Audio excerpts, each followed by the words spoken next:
నమస్తే. ఈ నెల మనము మన దేశ బడ్జెట్ గురించి తెలుసుకున్నాం కదా. మరి మన నెలవారీ ఇంటి బడ్జెట్ గురించి కూడా ఒకసారి ఆలోచన చేద్దామా? అసలు ఎందుకు వేసుకోవాలి బడ్జెట్ అనేది? మనము రకరకాల పనులు చేసేది, చదువులు చదివేది, డబ్బు సంపాదించి కుటుంబం సురక్షితంగా ఉంచుకోవడం కోసమే కదా. మరి సంపాదన వరకు బాగానే చేస్తున్నాం, కానీ డబ్బుని దేనికి ఎంత ఖర్చు పెట్టాలి అనే విషయంలో, ఎలా పొదుపు చేయాలి అనే విషయంలోనే కొంచెం వెనకబడుతున్నాం. ఇండ్లు నడిపే ఆడవారికి ఇంటి ఖర్చుల మీద కొంతవరకు బాగానే అవగాహన ఉంటుంది, కానీ ఇంట్లో పిల్లలకి ఉండట్లేదు కదా. సో మనం ఈసారి బడ్జెట్ని పెన్సిల్ పేపర్ తీసుకొని రాయించండి, పిల్లలతో కలిసి చేయండి, వాళ్ళల్లో తేడా చూస్తారు.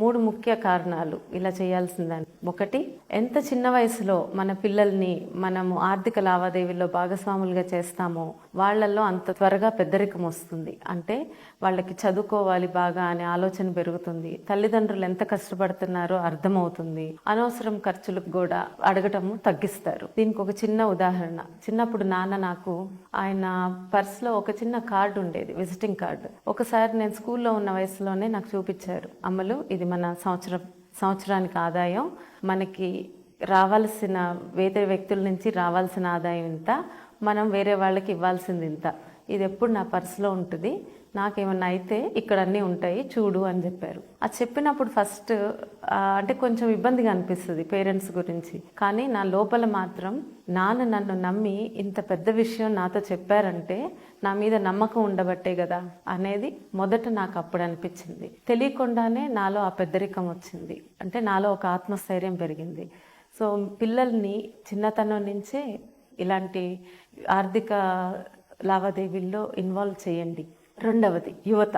ఇప్పుడు యువత చాలామంది పెళ్లి కాకముందే ఉద్యోగాలు మొదలు పెడుతున్నారు, మంచి జీతాలు వస్తున్నాయి, కానీ ఆ డబ్బు ఒక్కళ్ళే ఉన్నప్పుడు చాలా ఎక్కువగా అనిపిస్తుంది. సో ఖర్చులు కూడా పెరుగుతున్నాయి, తర్వాత కుటుంబం వచ్చాక ఇబ్బందులు పాలవుతున్నారు. సో ఇవన్నీ వాళ్ళు ఏం గుర్తుంచుకోవాలంటే, ఒక వ్యక్తి 25 నుంచి 40 సంవత్సరాలు వచ్చే వరకు, అంటే ఆ వయసులో ఆ 15 సంవత్సరాలు సంపాదించిన డబ్బు కళ్ళకు కనిపిస్తుంది. సో ఆ టైంలోనే మనం మ్యాక్సిమం డబ్బు తీసి పొదుపు చేసుకోవాలి.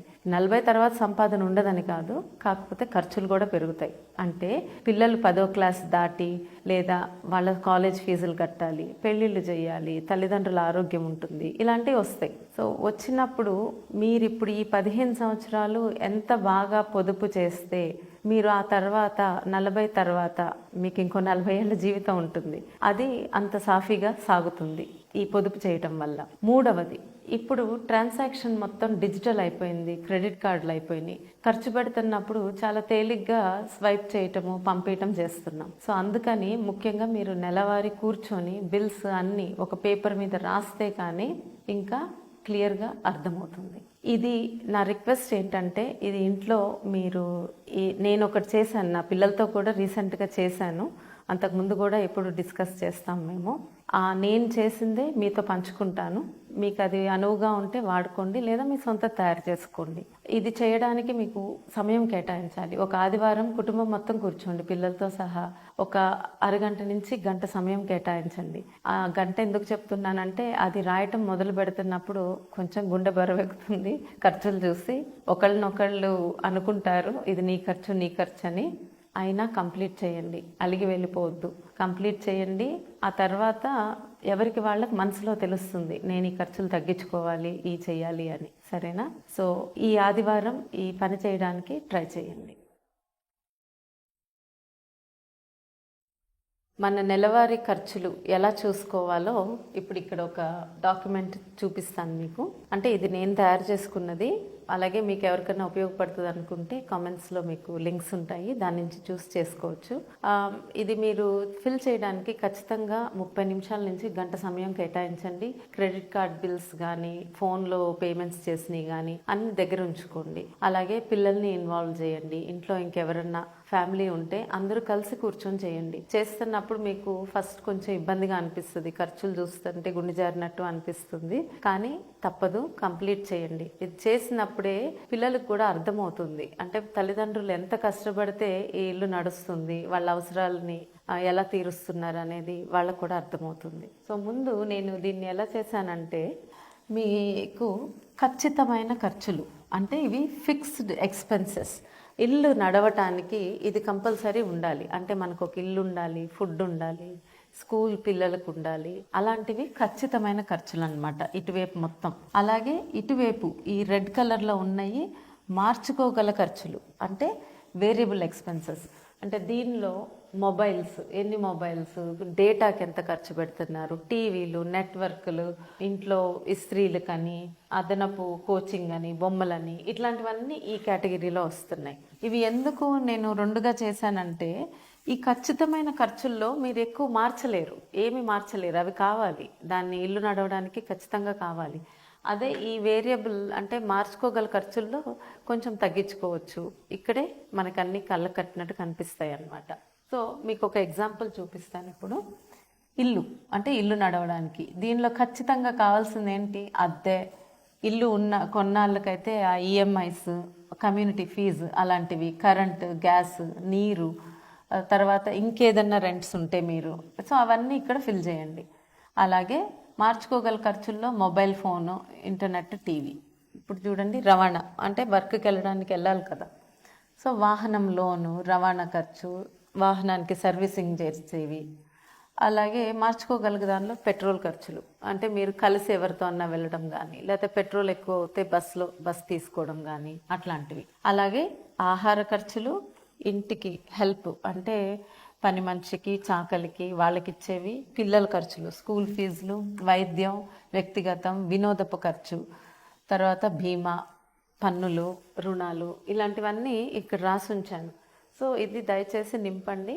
తర్వాత ఈ ఖచ్చితమైన ఖర్చులన్నీ ఇక్కడ రాయండి, టోటల్ ఇక్కడ చేయండి. అలాగే మార్చుకోగల ఖర్చులు ఇక్కడ చేయండి. సో ఇలా చేసి చూస్తే మీకు కళ్ళ కట్టినట్టు మీ అసలు ఖర్చులు ఎంత ఉన్నాయి అనేది మీకు అర్థమవుతుంది. మనము ఇవాళ ఈ 50-30-20 రూల్ అంటే నెలవారీ బడ్జెట్ని ఎలా చేసుకోవాలో ఒకసారి చూద్దాం. దీని గురించి కొంతమందికి తెలిసి ఉంటుంది కానీ మెజారిటీ తెలియదు. సో దీనికి ఏంటంటే మనకి ముందు ఇది రాసుకోవాలి. ఇక్కడ మన నెలకి అంటే ట్యాక్సులు పోగా వచ్చే ఆదాయం, మన జీతం అవనియండి, బ్యాంకులో వచ్చే ఇంట్రెస్ట్లు అవనియండి, వ్యవసాయ ఆదాయం అవనియండి, అన్ని ట్యాక్సులు తీసేయగా ఎంత వస్తుందో చూడండి. వచ్చాక మీరు దానిలో 50% ఖచ్చితమైన ఖర్చులకి స్పెండ్ చేస్తారు. అంటే మీ ఇల్లు గడవడానికి ఖచ్చితంగా మీ జీతంలో 50% దానికి పోతుంది. 30% ఏంటంటే మార్చుకోగల ఖర్చులు అంటే ఇవన్నీ మన షాపింగ్ అవ్వచ్చు, విహారయాత్రలు అవ్వచ్చు, ఇంకేవైనా అవ్వచ్చు, అది మార్చుకోగల ఖర్చులు. ఈ 20% మనకి ఇప్పుడు ఇంపార్టెంట్. ఇది ఈ 20% మాత్రం ప్రతి ఒక్కళ్ళు పొదుపు చేయాల్సింది. ఈ 20% మన ఆలోచన ఎలా మార్చుకోవాలంటే చాలామంది ఖర్చులు పోగా, నేను ఎవరితో మాట్లాడినా ఇప్పుడు 25,000 జీతం ఉందనుకోండి, ఏమైనా పొదుపు చేస్తున్నారా అని అంటే ఎక్కడ చేస్తాం పొదుపు 25,000లో అంటారు. కానీ అది కష్టమే. కానీ మన ఆలోచన ఎలా మార్చుకోవాలంటే ఖర్చులు అయిపోయాక పొదుపు చేద్దామని కాదు, ఈ 20% తీసేశాక మిగిలిన దాంతోనే ఖర్చు పెట్టడానికి ప్రయత్నించండి. ఒకవేళ ఆ డబ్బు సరిపోవటం లేదనుకుంటే రెండో ఆదాయంగా, లేదా ఇంట్లో 16 ఏళ్ళు దాటిన పిల్లలు ఎవరన్నా ఉన్నా ఏదో ఒకటి చిన్న పనులు చేయడం కానీ ఏదో ఒకటి చేసి ఆదాయం పెంచే మార్గాలు కూడా ఆలోచించండి. ఇదంతా మనకి ఎప్పుడు వస్తుందంటే మనం నెలవారీ ఒక బడ్జెట్ వేసుకొని దాన్ని దీంతో సరిచూసుకుంటున్నప్పుడే మనకి ఆలోచనలు వస్తాయి. సరే, ఇప్పుడు నేనైతే ఒక 25,000, 30,000 ఇలా ఉన్న వాళ్ళని కూడా ఎలా ఆదా చేసుకోగలరు ఒక 5,000 నుంచి అనేది ఒక ఉదాహరణగా తీసుకొని చెప్పబోతున్నాను. ఇక్కడ నేను India post payment bank account చూపిస్తున్నాను. అంటే మీకు చాలా ప్రైవేట్ బ్యాంక్స్లో ఉండొచ్చు. నేను ఈ పర్టికులర్ బ్యాంక్ ఎందుకు తీసుకున్నానంటే దీనికి మొబైల్ యాప్ ఉంది, ఇది గవర్నమెంట్ బ్యాంక్, ఇది రిజర్వ్ బ్యాంక్తో కలిసి ఒక మంచి లైఫ్ జీవిత బీమా, ఆరోగ్య బీమా మనకి తక్కువ ఆదాయం ఉన్న వాళ్ళకు కూడా కట్టుకునేటట్టు అవకాశం ఉంది ఈ ఇండియా పోస్ట్ పేమెంట్ బ్యాంక్లో. సో నా జీతం అంతా ఇప్పుడు ఈ సేవింగ్స్లోకి వస్తుందన్నమాట. వచ్చాక నెక్స్ట్ మనం ఏం చెయ్యాలి? ఇప్పుడు నా ఆదాయం ఓన్లీ దీనిలో 25,000 ఉందనుకోండి. ఇప్పుడు మనం ఇక్కడ క్యాలిక్యులేషన్ చేసుకున్నాం కదా, 20%. 25,000లో 20% అంటే 5,000. ఈ 5,000 మీరు తీసేయాలి, మిగతా డబ్బుతోనే మీరు ఇల్లు గడవాలి. సో నాకు నెల 5,000 వస్తుంది పొదుపు చేయడానికి. సో దాన్ని ఎలా చేస్తానో ఇప్పుడు చూపిస్తాను. బ్యాంక్లో దానిలో నుంచి ఒక 5,000 వచ్చాక ముందు ఫస్ట్ ప్రతి వ్యక్తి చేయాల్సింది జీవిత బీమా, తర్వాత ఆరోగ్య కార్డు ఉండాలి ఒకటి, ఆ తర్వాత అత్యవసర నిధి ఎమర్జెన్సీ ఫండ్ అంటారు. ఈ 3 ఎంత సంపాదన ఉన్నా మీరు ఈ 3 మాత్రం ఖచ్చితంగా చేయాల్సినవి. జీవిత బీమాలో మనకి రకాలు ఉన్నాయి. చాలా తక్కువ ఉన్న వాళ్ళు సంవత్సరానికి 500 రూపాయలు కడితే మీకు ప్రధానమంత్రి జీవన జ్యోతి బీమా యోజన అని ఒకటి ఉంది, పిఎంజే అంటారు. 500 రూపాయలు మాత్రమే సంవత్సరానికి కడితే మీకు 2 లక్షలు కవరేజ్ ఉంటుంది. అంటే యాక్సిడెంట్ అయినా ఏ విధంగా అయినా చనిపోతే. ఒకవేళ మీరు కొంచెం ఎక్కువ కట్టగలిగితే, అంటే ఒక 800 రూపాయలు కట్టగలిగారు అనుకోండి, నేనైతే అది చేయమని చెప్తా. సంవత్సరానికి 800 కడితే మీకు యాక్సిడెంటల్ స్కీమ్ అని ప్రైవేట్గా ఐపీబీపీ వాళ్ళు బజాజ్ అలయన్స్తో కలిసి చేస్తున్నది. ఇది వాళ్ళు 10 నుంచి 15 లక్షల వరకు కవరేజ్ ఇస్తారు మీకు ఏదైనా అయితే. ఇది కేవలం 800తో వస్తుంది. Next health insurance. ఇప్పుడు మనకి తక్కువ ఆదాయం ఉన్నప్పుడు 5,000 పొదుపు చేయగలిగితే అంత హెల్త్ ఇన్సూరెన్స్ తీసుకోలేము, కాబట్టి గవర్నమెంట్ కార్డుని ఉపయోగించండి. ఆ తర్వాత నెక్స్ట్ వచ్చేసి అత్యవసర నిధి. ఇది కూడా చాలా అవసరం మనకి. ఇదేంటంటే మనకి 3 నుంచి 6 నెలల జీతం మనం దీనిలో సేవ్ చేసుకోవాలి, పొదుపు చేయాలి. ముందు మీకు ఒకవేళ ఏదన్నా ఎక్కువ వడ్డీతో తీసుకున్న రుణాలు ఉన్నాయనుకోండి, అవి ఇచ్చేసేయండి. ఈ నెల 5,000 తీస్తున్నారు కదా, ఈ జీవిత బీమా ఒకటి కట్టండి, ఆరోగ్య కార్డు వాడుకోండి. ఈ మిగతా డబ్బుతో ఆ పెద్ద రుణం ఉన్న రుణాలు తీర్చేయండి. అది పోయాక మీరు ఇంకొక సంవత్సరం ఈ 5,000 తీసినవి దీనిలోనే వేయండి. 6 నెలలన్నా ఒక సంవత్సరం అన్నా. ఇది ఎందుకు ఇంపార్టెంట్ మీకు అని అంటే, తర్వాత ఎప్పుడన్నా అంటే ఇప్పుడు ఒకవేళ ఆదాయం సంపాదిస్తున్న మనిషికి జీవితానికి ఏమన్నా అయితే జీవిత బీమా వస్తుంది. 800 కడుతున్నారు కదా, ఓ 10 లక్షల వరకు ఇవి వస్తాయి. మీ కుటుంబం ఏంటంటే ఇంకొక ఉద్యోగం ఎత్తుక్కునే లోపు ఇది హెల్ప్ అవుతుంది. అలాగే మీకు ఆరోగ్యం బాగోలేదనుకోండి, హాస్పిటల్ బిల్లుల ఖర్చులకి ఇది కడుతుంది, కానీ జీతం ఇవ్వదు కదా. అందుకనే ఈ ఎమర్జెన్సీ ఫండ్. దీనిలో డబ్బు ఉందనుకోండి, మీకు ఉద్యోగం పోయినా, లేకపోతే పని లేకపోయినా, లేదా ఏదన్నా కాలో చెయ్యో ఏమన్నా అయినా ముందు దీనిలోంచి డబ్బు తీసి ఇల్లు గడపచ్చు. సో ప్రతి వ్యక్తికి కావాల్సిన 3 విషయాలు ఇవి: జీవిత బీమా, ఆరోగ్య బీమా, ఎమర్జెన్సీ ఫండ్. సో ఇవన్నీ నిండిపోయినాయి. దీనిలో కూడా మీరు 3 నెలల శాలరీ వేసేసారు. సో ఒక సంవత్సరం తర్వాత ఏం చేస్తారు? ఇప్పుడు ఈ 5,000 మళ్ళీ ఆ నెల వచ్చింది, 5,000 తీస్తాము. సో నెల ఆటోమేటిక్గా ఒక ఆర్డి అకౌంట్ ఓపెన్ చేయండి, అంటే రికరింగ్ డిపాజిట్. అంటే ఇదేంటంటే ఇది ఆటోమేటిక్గా మీ జీతంలో నుంచి దీనిలోకి 500 నెల వేసేస్తుంది. సో ఒక 500 దీనిలోకి వెళ్ళిపోతాయి. దీనిలో మీకు ఇంట్రెస్ట్ వస్తుంది, 6.7% ఇంట్రెస్ట్ 5 ఏళ్ల కాలము అలా ఉంటుందన్నమాట. తర్వాత పాప ఉందనుకోండి, మీకు పాప ఉంటే సుకన్య సువిధ స్కీమ్ అనేది ఓపెన్ చేయండి. కంపల్సరీ, ఇది ఇంపార్టెంట్. సుకన్య స్కీమ్ పాపకి ఒక 1,000 రూపాయలు. తర్వాత బాబు ఉంటే ప్రావిడెంట్ ఫండ్ అకౌంట్ ఓపెన్ చేయండి, బాబుకి ఒక 1,000 రూపాయలు. తర్వాత మీ ఇద్దరి కోసం మీ రిటైర్మెంట్కి ఒక 1,500. సరేనా? సో ప్రావిడెంట్ ఫండ్లో మీకు 7.1% ఇంట్రెస్ట్ వస్తుంది. 15 సంవత్సరాలు, ఈ 3 15 సంవత్సరాలు కట్టాలి. ఇవి మీ ఆదాయం ఒకవేళ 6,000కి వచ్చింది అనుకోండి, అంటే మీ ఆదాయం పెరిగి 6,000 పొదుపు చేయగలుగుతున్నారు అనుకోండి, అప్పుడు ఏం చేయొచ్చు? 6,000తో ఒక 1,000 లైఫ్ ఇన్సూరెన్స్ కట్టండి నెల. ఇది నెల కట్టేది లైఫ్ ఇన్సూరెన్స్. అంటే మీకు బజాజ్ అలయన్స్ లైఫ్ ఇన్సూరెన్స్ ఉంది ప్రైవేట్ది, అలాగే పోస్టల్ లైఫ్ ఇన్సూరెన్స్ ఉంది. వాటి గురించి తెలుసుకోండి. నెల ఒక 1,000 దానికోసం వెచ్చించండి. ఇప్పుడు హెల్త్ ఇన్సూరెన్స్ కూడా తీసుకోగలుగుతారు. కేవలం 6,000 పొదుపు చేస్తే హెల్త్ ఇన్సూరెన్స్ మీ కుటుంబంలో 4కి సేమ్. ఈ post payment bank, reserve bank కలిసి ప్రైవేట్ది Bajaj family health care gold plan ఉదాహరణ చెప్తున్నాను, మీరు ఏదైనా చూస్ చేసుకోవచ్చు. దానికి ఒక 1,000 పెట్టండి, హెల్త్ ఇన్సూరెన్స్ వస్తుంది. తర్వాత ఇందాక చెప్పిన విధంగా ఆర్డీలోకి 500 వెళ్తాయి. తర్వాత పాప కోసం 1,000 రూపాయలు నెల, బాబు కోసం ఒక 1,000, మీకోసం 1,500. సో మీకు వచ్చిన 6,000ని ఈ విధంగా పొదుపు చేసుకోవచ్చు. ఇవి షార్ట్ టర్మ్, అంటే ఇమీడియట్గా అవసరాలకి ఇది ఉపయోగపడతాయి. ఇది లాంగ్ టర్మ్. ఇది ఎందుకు చేస్తున్నారంటే మీకు ఇప్పుడు తెలియదు. పిల్లలు 10వ క్లాస్ అయిపోయిన తర్వాత వాళ్ళు కాలేజ్ ఫీజులకు వాడచ్చు, పెళ్ళిళ్ళకి వాడచ్చు, మీ రిటైర్మెంట్స్కి వాడచ్చు. సో అప్పటికి ఇవి ఉపయోగపడతాయి. వీటి మీద వచ్చే వడ్డీ పెరుగుతూ వస్తుంది కాబట్టి మీరు పడుకున్న మీ డబ్బు ఫ్రీ మనీ, అది పెరుగుతూ ఉంటుంది. సరే, ఈలోపు మీకు ఏదైనా స్థలమో వ్యాపారంలోనో ఎక్కువ డబ్బులు వచ్చినాయి అనుకోండి, అంటే ఒక 10,000 పైన వచ్చినాయి. ఇది చేసేది చెయ్యండి, ఇది కంటిన్యూస్గా జరుగుతూనే ఉంటుంది. ఆ వచ్చిన డబ్బుని ఇన్వెస్ట్మెంట్ చేయండి. ఈ ఇన్వెస్ట్మెంట్ చేస్తున్నప్పుడే దీనిలో 2 రకాల ఇన్వెస్ట్మెంట్ ఉంటుంది. ఇప్పుడు 10,000 పైన వచ్చినప్పుడు దాన్ని మీరు ఫిక్స్డ్ అసెట్లో పెట్టచ్చు, అలాగే మ్యూచువల్ ఫండ్స్లోనూ పెట్టచ్చు.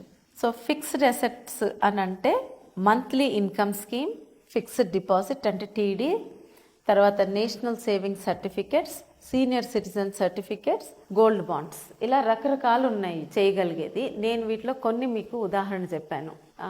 తర్వాత మ్యూచువల్ ఫండ్స్ అంటే కామన్ లాంగ్వేజ్లో షేర్స్. ఆ షేర్స్లో పెట్టడం, దానిలో మీకు 10 నుంచి 12% ఆదాయం వస్తుంది, అంటే కొంచెం ఎక్కువ వస్తుంది అనమాట. ఇప్పుడు ఇన్వెస్ట్మెంట్ చేసేది మన డబ్బు పెరగడానికి, ఈ పైన చేస్తుందంతా డబ్బు పెరుగుతుంది కానీ సురక్షితంగా ఉంటుంది. సో ఇది మీ వయసును బట్టి ఎంత దేనిలో పెట్టాలి అనేది ఆలోచించాలి. మీకు 40 సంవత్సరాల కన్నా తక్కువ ఉన్నాయనుకోండి, మ్యూచువల్ ఫండ్స్లో 70% పెట్టండి. ఏంటి, ఇది అయిపోయాక మిగిలిన డబ్బులో 70% మ్యూచువల్ ఫండ్స్, అలాగే ఫిక్స్డ్ అసెట్స్లో 30%.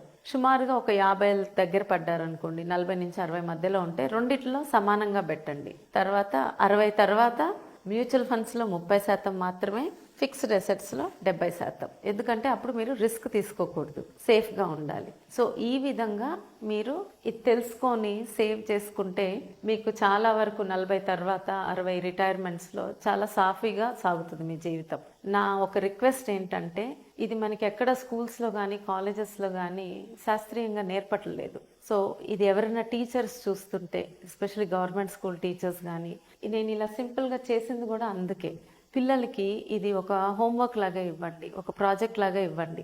వాళ్ళు ఇలా కవర్స్ పెట్టి వాళ్ళనే రికరింగ్ డిపాజిట్ అంటే ఏంటో తెలుసుకోమనండి, ఒకళ్ళకి సుకన్య అంటే ఏంటో తెలుసుకోమనండి.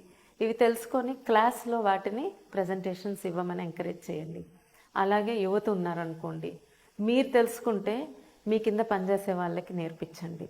ఇంట్లో లేడీస్ ఉన్నారనుకోండి, మీకు వస్తున్న హౌస్ హెల్ప్ వాళ్ళని ఒక్కసారి అడిగి చూడండి, వాళ్ళకి అకౌంట్ ఉందా, కనీసం ఈ 3 అంటే ఇది 800 కడితే వాళ్ళకి 10 లక్షలు ఇన్సూరెన్స్ వస్తుంది. సో సంవత్సరానికి 800 కడితే, సో ఇలాంటివి వాళ్ళకి చేసుకునేటట్టు వాళ్ళకు కూడా అర్థమయ్యేటట్టు చెప్పండి. నాకు తెలిసింది మీతో పంచుకున్నాను, మీకు తెలిసింది ఇంకో 4 పంచుకోండి. ఈ విధంగా మార్పు మనతోనే మొదలవ్వాలి.